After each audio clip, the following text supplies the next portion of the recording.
Bismillahirrahmanirrahim. Walladzina yufuna.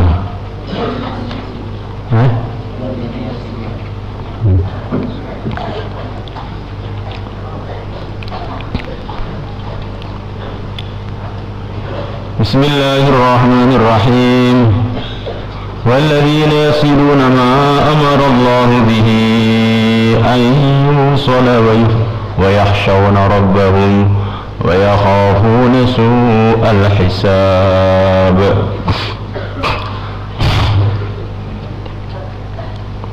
Walladzina, dan orang-orang yasiluna yang mereka menyambung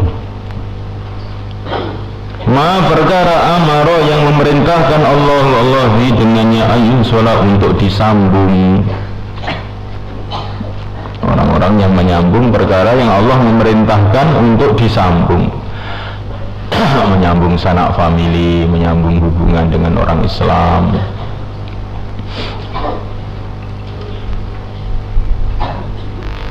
menyambung hubungan dengan orang-orang soleh. Wa yakhshawna, dan mereka takut rabbahum kepada Tuhan mereka. Wa yakhafuna, dan mereka takut su'al hisab, buruknya hisab. Walladzina, dan orang-orang sabaru yang mereka bersabar ibtigha'a wajhi rabbihim, karena mencari wajah Tuhan mereka, mencari ridha Tuhan mereka. Wa aqamu, dan mereka mendirikan as-salata, salat. Wa anfaqu, dan mereka menginfakkan mimma, dari perkara razaqnahum, yang aku memberikan rizki kepada mereka, sirran, dengan sembunyi-sembunyi, wa alaniyatan, dan dengan terang-terangan.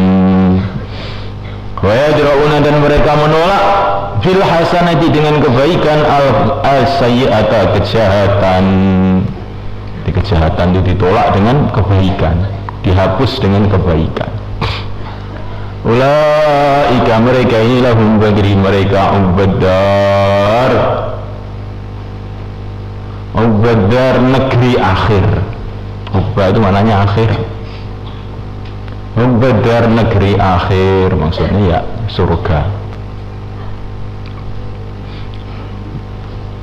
Jadi ini sifat-sifatnya ulul albab, orang-orang yang punya pemikiran yang benar.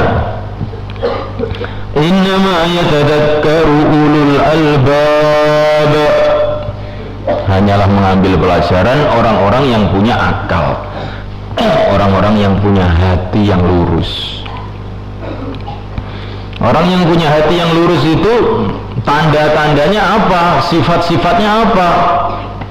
Alladzina yufuna bi'ahdillahi wa la yanquduna al-mitsaq, orang-orang yang mereka memenuhi janjinya kepada Allah dan mereka tidak merusak perjanjian. Janji kepada Allah itu maksudnya bagaimana janji untuk taat dengan cara yang ditunjukkan oleh utusan Allah, yang diikrarkan dengan asyhadu an la ilaha illallah wa asyhadu anna muhammadar rasulullah, raditu billahi rabba wa bil islami dina wa bil qur'ani imama, ila akhir. Ini ringkesnya janji kepada Allah, untuk mengabdi kepada Allah, untuk tunduk kepada Allah dengan tertib yang telah ditunjukkan oleh Allah. Ini baru orang itu dianggap punya akal, menepati janjinya kepada Allah.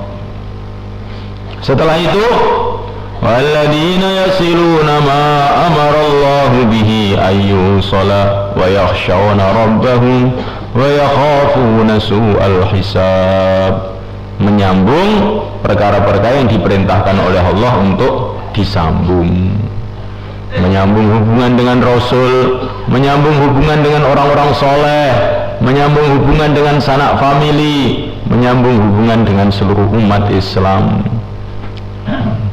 Jadi orang yang suka memecah belah, ya kan? Orang-orang yang semestinya itu disembung malah diputus hubungannya, nah, ini tandanya orang itu nggak punya akal yang benar. Nah, sekarang hari ini yang terjadi sebaliknya, yang semestinya diputus itu disembung, yang semestinya disembung diputus. Kita diperintahkan oleh Allah untuk menyambung hubungan dengan orang-orang ahlul iman, orang-orang soleh, malah nggak disembung.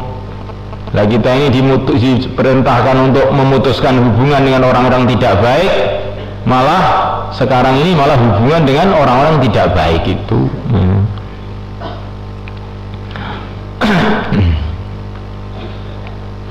Kemudian mereka ini takut kepada Tuhan mereka dan takut buruknya perhitungan. Kebanyakan manusia ini akan dihisab. Yang ditakuti itu bukan hisab, tapi yang ditakuti itu buruknya hisab. Fasawfa yuhasabu hisaban yasira wa yanqalibu ila ahlihi masrura. Ya kan? Orang-orang iman itu di akhirat itu juga banyak yang dihisab, tapi hisaban yasira, hisab yang mudah. Ya kan? Hisab yang mudah itu apa? Ditanyakan oleh seorang sahabat kepada Nabi, huwa al-'ard. Amalan-amalan itu cuma dilaporkan, setelah dilaporkan Allah berfirman, ya kamu sudah mengakui toh dosa-dosa kamu ini? Sudah. Iya ya Allah, sudah saya ampuni. Ini namanya hisab yasira. Tetapi ada yang su'al hisab. Soal hisab itu hisab yang bertele-tele. Maka Nabi mengatakan man nuqishal hisab uzbib, man nuqishal hisab uzbib. Barang siapa yang nuqisha, munaqashah, nuqisha itu dijelimet-jelimetkan di dalam hisab, maka pasti dia ini akan disiksa.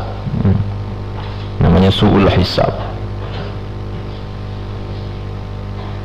Karena ada orang itu karena tidak bernasib baik, hisabnya disulit-sulitkan. Coba kamu bayangkan, sampai digambarkan oleh seorang ulama, ada orang punya kapak, ada orang punya kapak, maka ditanya oleh para malaikat, ini gambaran saja, kapak kamu beli dari mana? Dari pasar. Uangnya dari mana? Uangnya dari ini, dari ini, dari ini, dari ini, dari ini. Kamu gunakan untuk apa kapak itu? Hari pertama kamu gunakan untuk apa? Hari kedua kamu gunakan untuk apa? Hari ketiga kamu gunakan untuk apa? Untuk nebang kayu. Kayunya kamu kemanakan? Saya jual. Uangnya kamu kemanakan? Sisanya kemana? Jadi kalau orang itu dihisab dengan cara seperti ini, dengan sebuah kapak pun dia akan masuk ke neraka sebenarnya. Ini kalau orang tidak bernasib baik itu seperti itu. Lah bagaimana supaya hisab kita ini dimudahkan oleh Allah? Maka kita membuat persiapan-persiapan sekarang.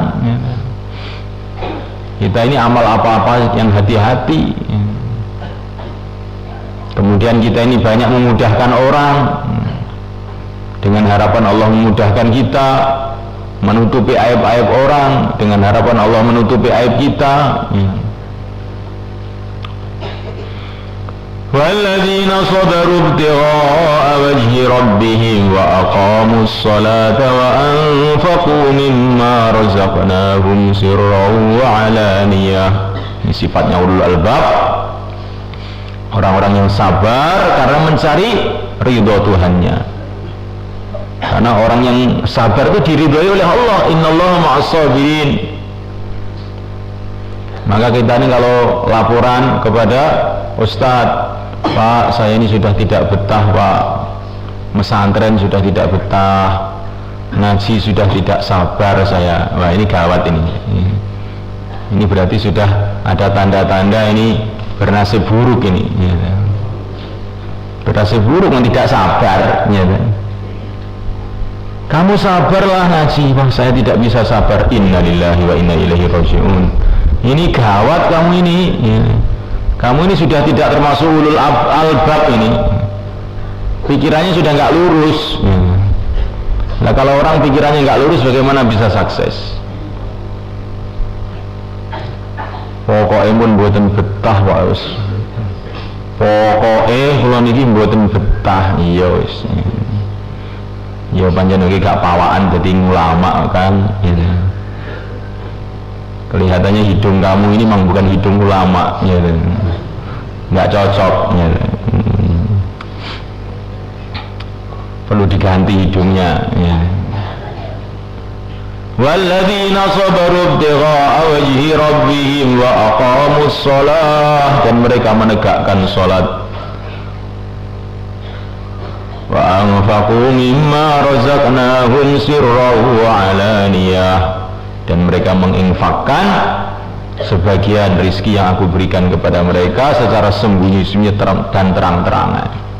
Kadang-kadang sembunyi-sembunyi untuk belajar ikhlas, kadang-kadang terang-terangan supaya ditiru orang di dalam infaknya itu. Dan mereka ini menolak kejahatan dengan kebaikan. Jadi cara sebaik-baiknya untuk menghancurkan kejahatan itu adalah dengan mewujudkan kebaikan. Cara sebaik-baiknya untuk menghilangkan kegelapan dengan mendatangkan cahaya. Jadi kalau kebaikan itu sudah banyak, di mana-mana kebaikan, di mana-mana kebaikan, keburukan itu akan menyingkir, tambah sehari tambah sedikit. Maka ini tertibnya orang dakwah ini. Yang penting itu hidupkan amal, ya, nggak usah mencaci sana, mencaci sini, nggak usah. Yang penting hidupkan amal, terus hidupkan amal. Nanti kalau masjid ini hidup, masjid sana hidup, di sini sholat jamaah, di sana sholat jamaah, di sini taklim, di sana taklim, di terminal ada jamaah, ya, di mana-mana orang fikir agama, lama-lama kebatilan itu akan berkurang. Tapi kalau kita ini ngamuk-ngamuk berteriak-teriak saja tanpa mewujudkan kebaikan, bagaimana akan hilang itu kebatilan? Paham? Ulaika lahum uqbad dar, mereka ini bagi mereka negeri akhir. Apakah yang dimaksud negeri akhir itu? Jannatu adan, surga-surga kekal. Adn maknanya kekal, surga-surga kekal. Yadkhulunaha, yang mereka akan masuk dalam surga itu, wa man, dan orang salaha, yang soleh, min abaihim, dari nenek moyang mereka, wa azwajim. Jadi kalau abun ayah, tapi kalau aba itu nenek moyang mananya. Min abaihim, dari nenek moyang mereka, mbah-mbah mereka, laki-laki maupun perempuan. Wa azwajim, dan istri-istri mereka, wa dzurriyyatihim, dan anak cucu mereka, laki-laki perempuan. Wal malaikatu, dan para malaikat, yadkhuluna, mereka masuk, alaihim, atas mereka, min kulli bab, dari setiap pintu surga, sambil mereka mengatakan, salamun alaikum bima sabartum, salamun, keselamatan, alaikum, atas kamu, bima sabartum, sebab kesabaran kamu di dalam mengamalkan agama Allah, dalam memperjuangkan agama Allah, dalam mencari ilmu agama Allah, dalam ibadah kepada Allah, dalam menjauhi kemaksiatan kepada Allah. Jadi yang dipuji-puji oleh para malaikat di sana itu kesabarannya. Salamun alaikum bima sabartum, salam atas kamu semua dengan sebab kesabaran kamu semua. Kalau kamu tidak sabar, tidak dapat salamnya malaikat. Kalau ingin dapat salamnya malaikat, sekarang itu sabar dalam amal agama itu. Ya, kalau begini terus Pak, bagaimana saya bisa sabar? Nah, kamu ingin dapat salamnya malaikat atau enggak? Kamu ingin dapat bantuan Allah atau tidak? Kalau kamu ingin dapat salamnya malaikat, dapat ridho Allah, ya sabar. Dunia tidak lama saja. Musibah apapun pahitnya di dunia ini, tambah hari itu tambah hilang. Sehari, 2 hari, 3 hari, 4 hari, mati, habis seluruh musibah dunia itu. Kenapa kita tidak sabar? Apapun kesulitan yang kita hadapi di dunia ini, sebentar lagi akan hilang semua, habis semua. Kamu sabar ya habis, kamu tidak sabar ya tetap habis. Ya sabar saja kalau begitu. Tapi kalau sabar kita dapat pahala, kalau tidak sabar kita tidak dapat pahala. Fani'ma uqdad dar, sebaik-baiknya negeri akhir adalah surga.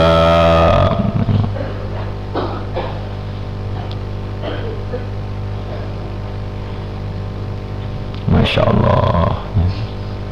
Jadi orang-orang yang punya sifat yang diceritakan dalam beberapa ayat tadi, yaitu ulul albab, ini mereka betul-betul beruntung. Mereka akan masuk surga yang kekal abadi. Bukan hanya mereka saja, barokah sifat-sifat mereka yang baik, amalan-amalan mereka yang diridhai oleh Allah, itu yang akan masuk surga. Bukan mereka saja, tapi juga man sholaha min abaihim wa azwajihim, orang-orang yang soleh dari nenek moyang mereka dan istri-istri mereka dan anak cucu mereka. Loh, kalau nenek moyang yang soleh, anak cucu yang soleh, azwaj nih, suami atau istri yang soleh kan dia masuk surga tuh Pak. Walaupun tanpa mereka pun kan tetap juga akan masuk surga ini. Nah ini kamu harus paham ini. Man sholaha min abaihim wa azwajihim wa dzurriyyatihim, maksudnya bagaimana? Maksudnya orang itu kalau punya sifat tadi, punya sifat-sifat ulul albab tadi itu nenek moyang mereka yang soleh, tapi, nah ini ada tapinya, nenek moyang mereka ini derajatnya tidak sampai ke derajat dia ulul albab tadi. Itu nenek moyang mereka yang soleh itu akan dinaikkan derajatnya mengikuti ulul albab tadi. Begitu juga suami istrinya yang soleh, walaupun derajatnya tidak sampai ke derajat mereka ulul albab tadi, maka dikumpulkan bersama ulul albab tadi sebagai penghormatan terhadap mereka. Begitu juga anak cucunya, walaupun amalannya itu tidak setingkat dengan amalan ulul albab tadi, anak cucunya dikumpulkan bersama mereka untuk menggembirakan mereka, ya kan? Karena sempurnanya nikmat itu kalau orang itu kumpul dengan keluarganya, dengan orang-orang yang dicintainya, ya. Maka surga itu kenikmatannya bukan hanya sifatnya itu infiradi, makan, minum, kawin, istana-istana dari emas, intan, bahkan berjumpa dengan Rabb Jalla Jalaluhu. Bukan hanya itu saja, disempurnakan oleh Allah nikmat surga itu dengan orang itu berkumpul dengan kekasih-kekasihnya di dunia ini, baik yang kekasih itu karena hubungan keluarga maupun hubungan agama. Kekasih-kekasih yang karena hubungan agama, para nabi, para rasul, wa man yuti'illaha war rasul fa ulaika ma'al ladzina an'ama Allahu 'alaihim minan nabiyyin was-siddiqin wasyuhada was-shalihin. Dan juga kekasih-kekasih yang karena ada hubungan darah, nenek moyangnya, istri-istrinya, suami-suaminya, dan juga anak cucunya dikumpulkan dalam satu tempat untuk menyempurnakan kegembiraan mereka. Masya Allah. Seperti orang walimah gitu kan. Sebetulnya walimah itu kan yang penting itu kan ya temanten berdua itu kan yang penting itu walimah itu. Tetapi kalau orang tuh walimah, tetangganya nggak ada yang mau datang, mertua tidak datang, temannya nggak datang, bagaimana rasanya itu? Ya. Jadi tidak sempurna, ya. Tidak sempurna.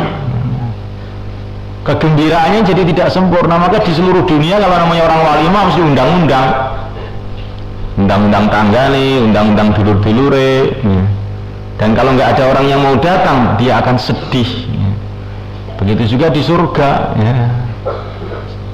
Allah itu menyempurnakan nikmat surga itu dengan orang-orang yang punya hubungan dengan kita, itu akan dikumpulkan di satu tempat, ya, untuk menyempurnakan kegembiraan di surga.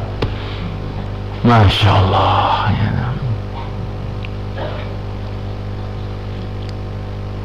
Dan namun bukan hanya itu saja, ditambah lagi nikmat yang berupa penghormatan, yaitu malaikat-malaikat akan datang, ya, dengan mereka mengucapkan salamun alaikum bima sabartum fa ni'ma uqbaddar.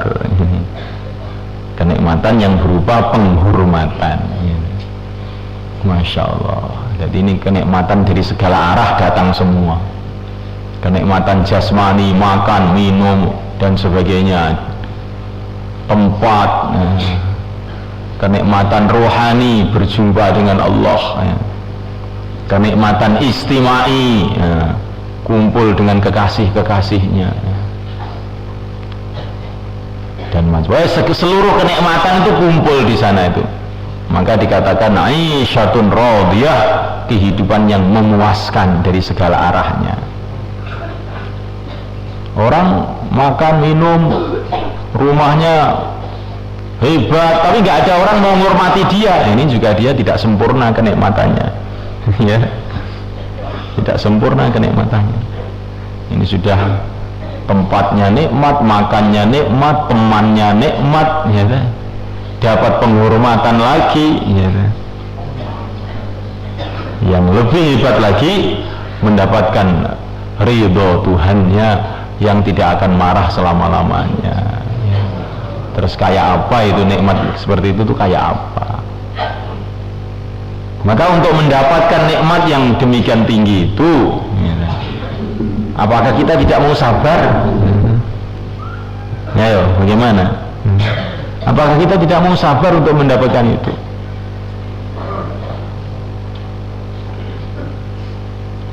Untuk mendapatkan kenikmatan-kenikmatan dunia yang cuma beberapa menit saja, orang itu perlu kesabaran, ketabahan panjang.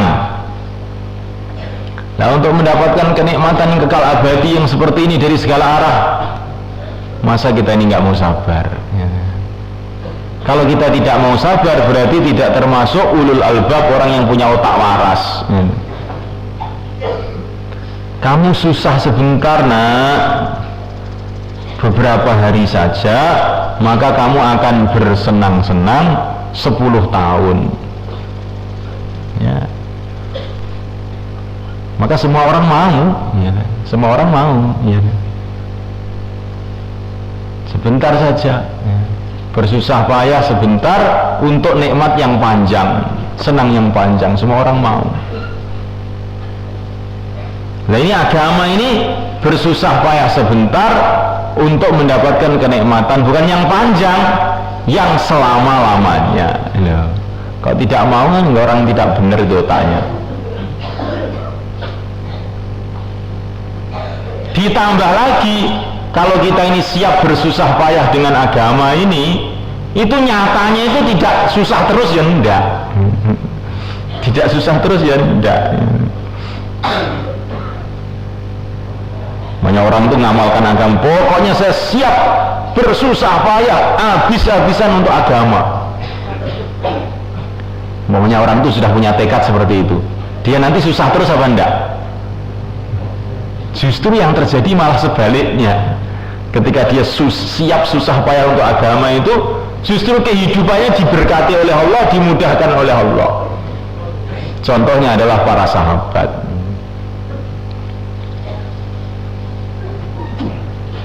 Maka Sayyidina Abu Bakar memberikan nasihat, ya.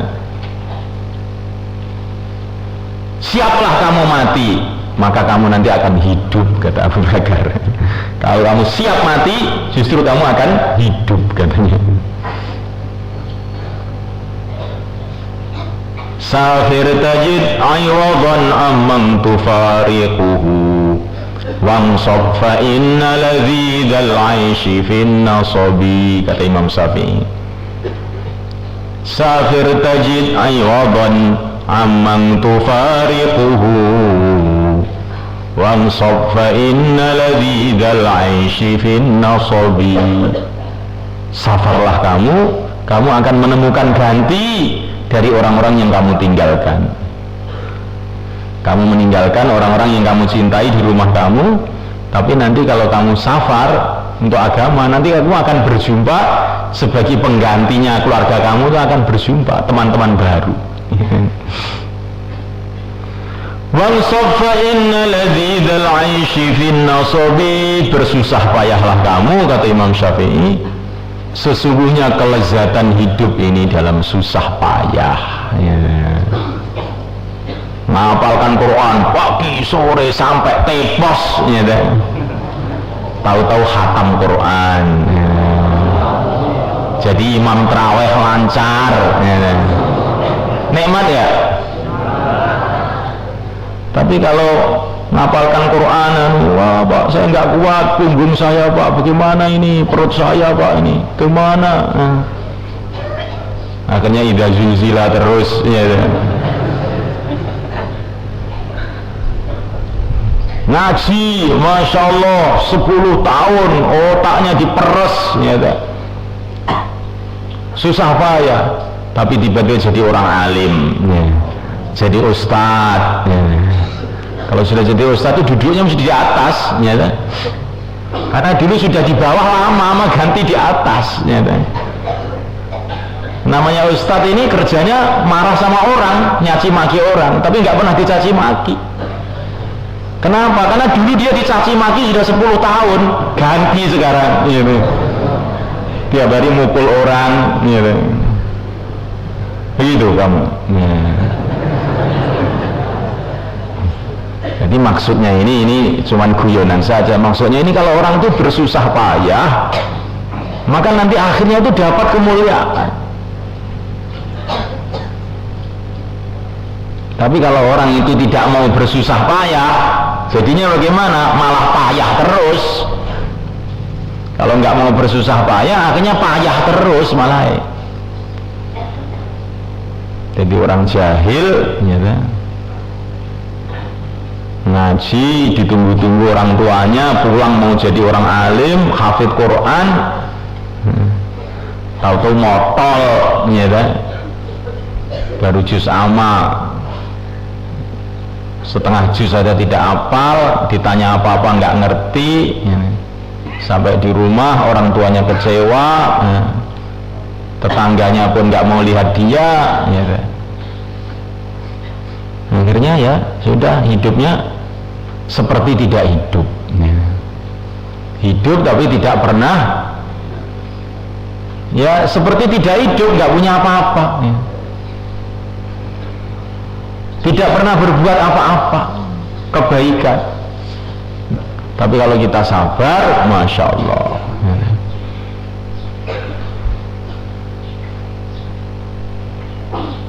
Akan mendapatkan macam-macam kebaikan di dunia ini sebelum akhirat. Akrar.